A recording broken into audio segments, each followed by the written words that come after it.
उत्तर गीता में, मूर्तमपि यो गच्छे नासागरे मनसा स सर्वम तरति पापानाम तस्य जन्म शतार्जितम। मुहूर्त भर भी जो नासिका में जाके ठहर जाएगा मन सहित, वो सैकड़ों जन्मों में किए हुए पापों से पार उतर जाता है।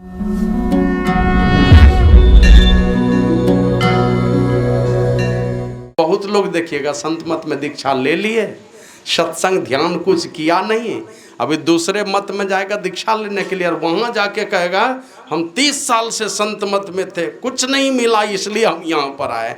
अरे तुम क्या किया है, क्या ही क्या है तुम जो तुमको कुछ नहीं मिला? कुछ भी नहीं पढ़ा, कभी ध्यान नहीं किया, कभी सत्संग नहीं किया। यहाँ तो लिखते हैं उत्तर गीता में, मूर्तमपि यो गच्छे नासागरे मनसा स सर्वम तरति पापानाम तस्य जन्म शतार्जितम। मुहूर्त भर भी जो नासिका में जाके ठहर जाएगा मन सहित, वो सैकड़ों जन्मों में किए हुए पापों से पार उतर जाता है। और वो जाके कहता है हमको कुछ नहीं मिला। अभी देखिए सत्संग कराइए, किताब ले लेकर के संत मत के सत्संग में घूम घूम करके अपना वाला किताब बेचेगा, बेचेगा नहीं फ्री में दे देगा। हमको अपना वाला सत्संग करा के किताब दान करो ना, वहां नहीं करेंगे, संत मत वाले सत्संग में जाके किताब दान करते चलेंगे। तो जो सुनते हैं आनंद मन से उनको बात समझ में आती है, और जो जिनको बात समझ में आ गई मन में प्रेरणा जगती है, कुछ न कुछ करना चाहिए, संकल्प पैदा होता है, करने का जोश पैदा होता है उनके अंदर में। और जो करेगा तो कहते हैं, जो भी करेगा तो कहते हैं सुनी समझही जन मुदित मन मत जही अति अनुराग अल्लाह ही चारि फल अछत तन। वो चारों फल पाएगा, तन के रहते शरीर के रहते चारों फल पाएगा, अर्थ धर्म काम और मोक्ष, ये चारों कामना उनकी पूरी होगी। अंततः वो परमात्मा को प्राप्त करके सदा सदा के लिए सारे दुखों से मुक्त हो जाएगा। ये तो अंतिम बात है, जो सुनेगा समझेगा। और तत्काल फल जो दिखलाई पड़े हमको सामने में आता है, ये सब तो मुक्ति मिलेगी, बहुत लंबी बात है, बहुत ऊंचे दर्जे की बात है, बहुत साधन भजन करना पड़ेगा। लेकिन कहते मज्जन फल देखिए तत्काल, तत्काल फल देखते हैं। जो भी डुबकी लगाएगा तत्काल फल देखने में मिलता है। वो क्या होता है? काक हो ही पीक, काक मने कौआ, कौआ हो जाता है पिक, पिक मन होता है कोयल, कौआ कोयल हो जाता है। देखें कहीं पर कोई ऐसा चिड़िया घर है जहाँ कौआ को कोयल होते हुए देखे होंगे? नहीं नहीं, कोई कौआ कोयल नहीं होता। ये उदाहरण है, माने बहुत ही कर्कश बोलने वाला जो है, बात बात में झगड़ा झंझट करने वाला जो है, बकवादी आदमी जो है, वो सरल हो जाता है। उसको पता चलने लगता है कि हम जो कुछ भी बोल रहे थे, जो कुछ भी समझ रखे थे, ये सब फालतू बातें हैं, असली बात तो यहाँ पर है। फिर वो धीरे धीरे लोगों से बकवास करना वो जानता है। ना सुख विद्या के पढ़े, सहजोबाई की वाणी में आया, ना सुख विद्या के बढ़े पढ़े, ना सुख वाद विवाद, साध सुखी सहजो कहे लागे शून्य समाधि। जिनकी शून्य में समाधि लग जाती है वो सुखी हो जाता है। ये विद्या के पढ़ने से, ना सुख विद्या के पढ़े, ना सुख वाद विवाद, कोई वाद विवाद और बकवास से सुख मिलने वाला नहीं है। सुख तो तब मिलेगा जब शून्य में समाधि लग जाए, तब सुख मिलता है। तो किसी से बकवास करना छोड़ेगा। आप लोग जानते हैं, एक बार कभी मैं बता रहा था कि जब अंगुलीमाल बन गया साधु, किनकी कृपा से? भगवान बुद्ध की कृपा से। करता क्या था? बलि देता था। किनकी बलि? बस खाली बॉस लोगों की बलि, आदमी का बलि देता था। तो कोई जानवर नहीं, आदमी की ही बलि देता था। कितनी बलि देने का संकल्प था? 1999 बलि दे दिया था। 1000वीं बलि में वो पूरा नहीं कर सका। भगवान बुद्ध पहुंच गए। देखा कि अगर हम नहीं पहुंचते हैं, आज अगर नहीं पहुंचे हम, तो कल इसी की बलि होने वाली है। उनको पता चल गया था भगवान बुद्ध को, ये तो 999 बलि दिया है ना, अब कहीं और एक बलि देने के पहले कहीं इसी की बलि नहीं पड़ जाए।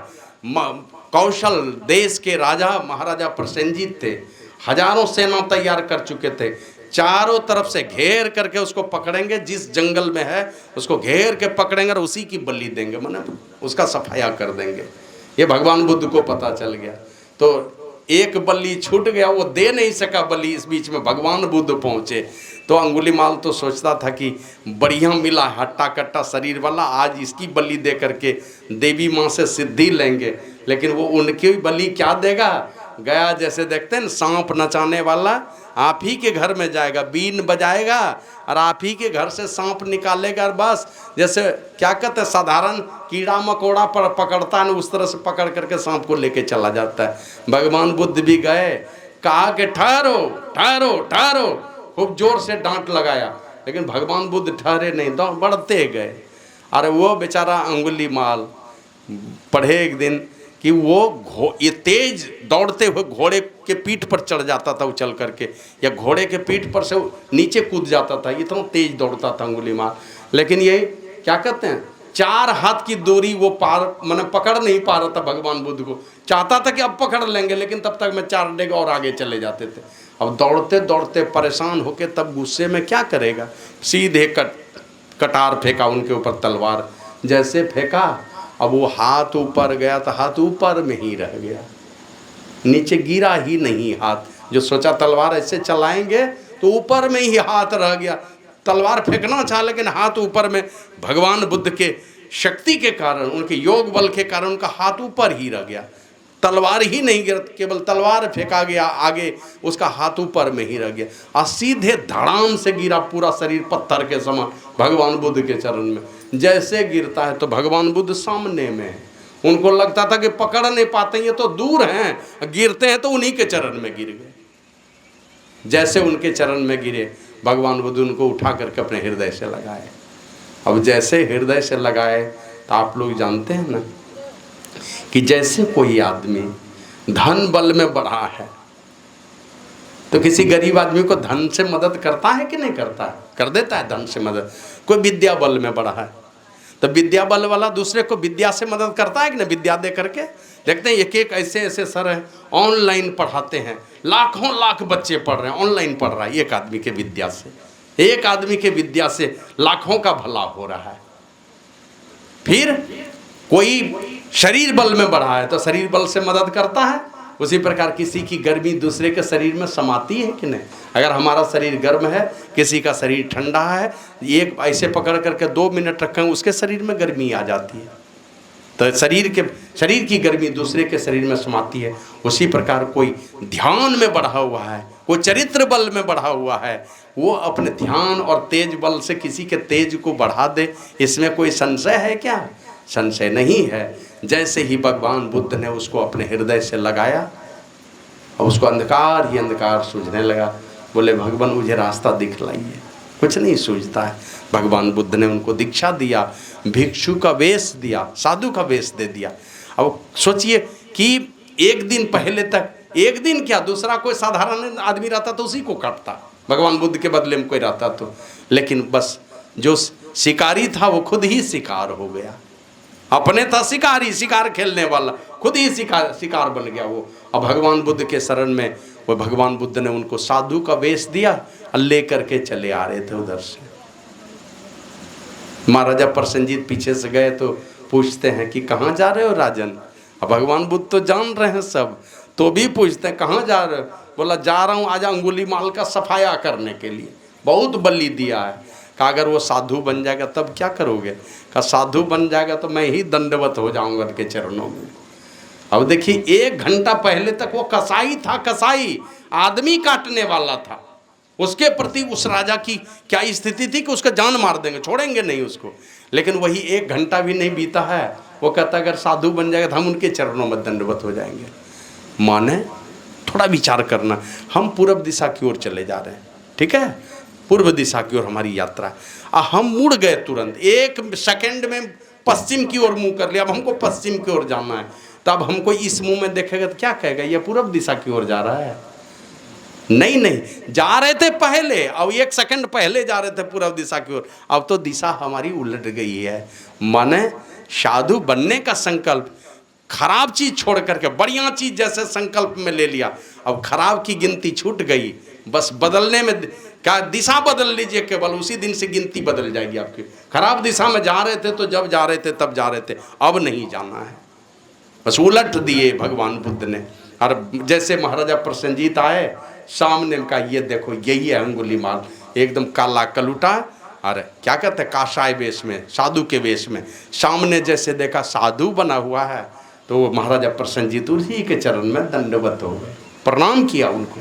जो मारने के लिए जा रहे थे वो उनको प्रणाम कर लिया माथा टेक करके, और वो आ गए भगवान बुद्ध के साथ। और भगवान बुद्ध के साथ जब आए हैं तो उनके शिष्य तो भिक्षाटन करके खाते थे, हम लोग तो अपना आश्रम बनाए हुए हैं, लेकिन वो लोग नहीं करते, वो बस भिक्षाटन करके खाते थे।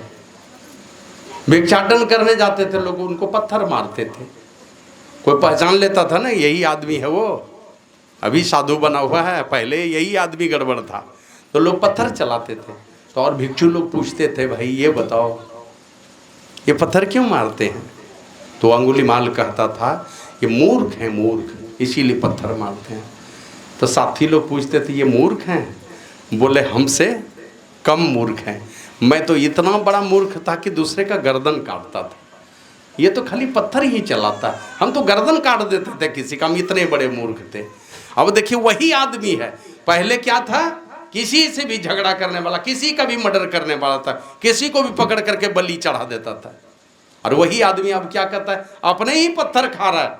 शरीर में शक्ति नहीं थी उनको, शरीर में शक्ति थी, लेकिन होता क्या, साधु संतों के पास जाने से आया है कबीर वाणी में, वो कहते हैं पारस और संत में यही अंतर वो जान। पारस में, पारस पत्थर में और संत में यही अंतर हो जान। क्या अंतर है? या लोहा सोना करे वह कर ले आप समान।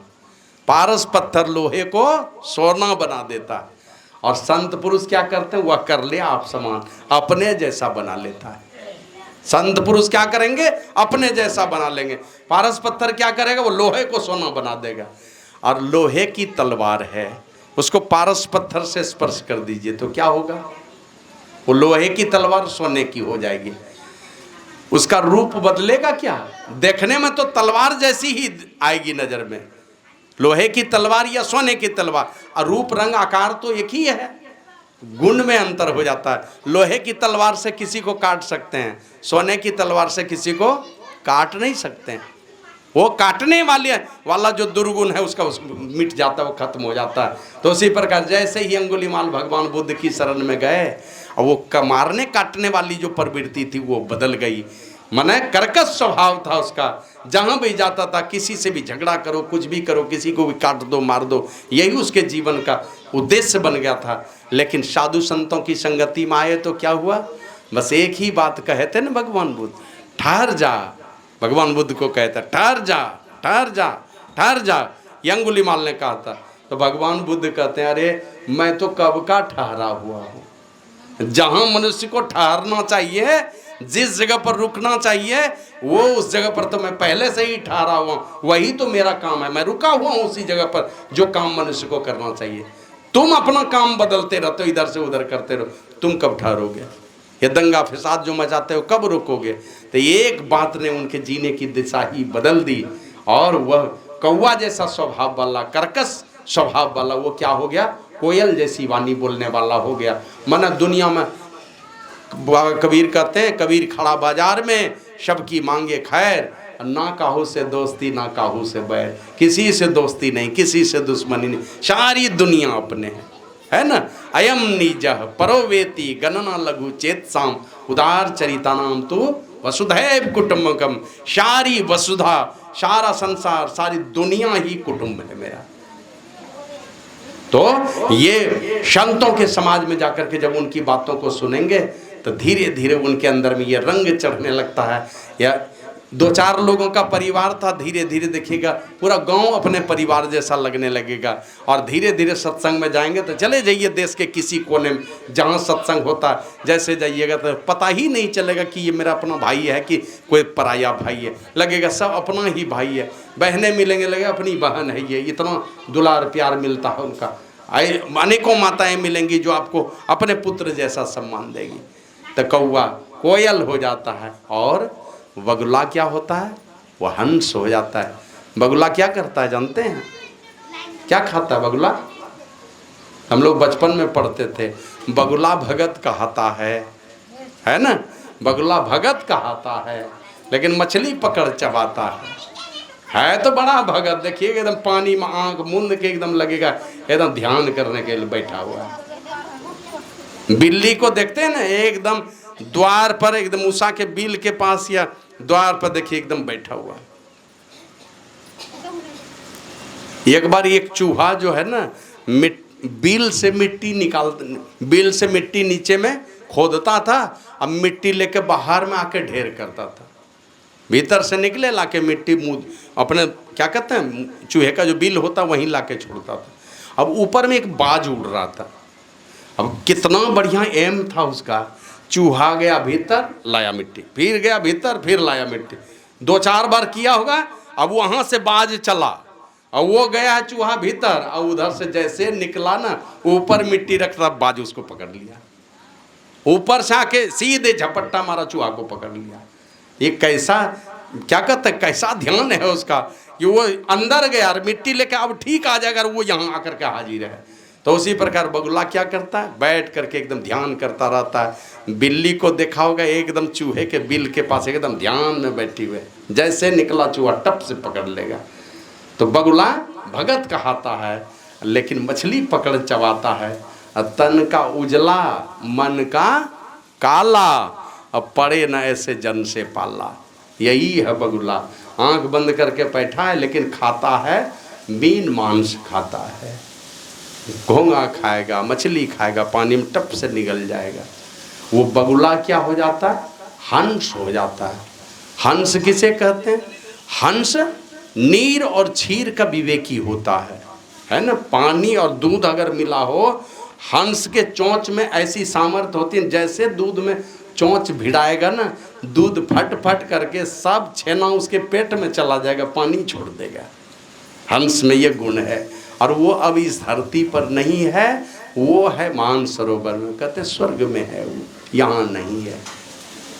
वो बगुला हंस हो जाता है। माने जो मांस मछली खाने वाला है, बार बार साधु संतों के पास जाएगा, उनके अंदर में लगेगा कि दुनिया का कोई भी काम करेंगे आप, क्या कहते हैं, जूठा हाथ से भी देखते हैं ना, कंडक्टर लोगों को टिकट काटता है ना, वो जूठा हाथ से काटे कि हाथ धो करके काटे, उसको कोई अंतर पड़ने वाला है, भाड़ा तो उसको मिलना है, कमीशन मिलना है।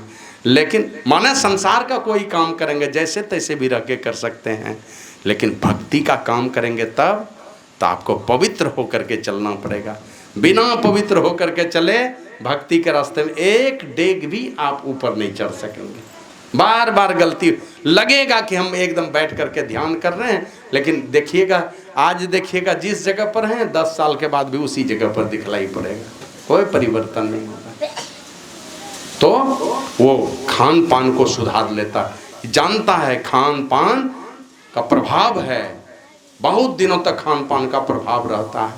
आप जानते हैं ना, यही धृतराष्ट्र को पूछा कि हमारा कृष्ण भगवान को कहा कि ये मेरी दुर्दशा क्यों हो गई, मेरे सारे पुत्र क्यों मारे गए, तुम्हारे चलते मारा गया। तो कृष्ण भगवान क्या बोले थे, हमने कुछ नहीं किया, अपने कर्मों को जरा उलट करके देखो।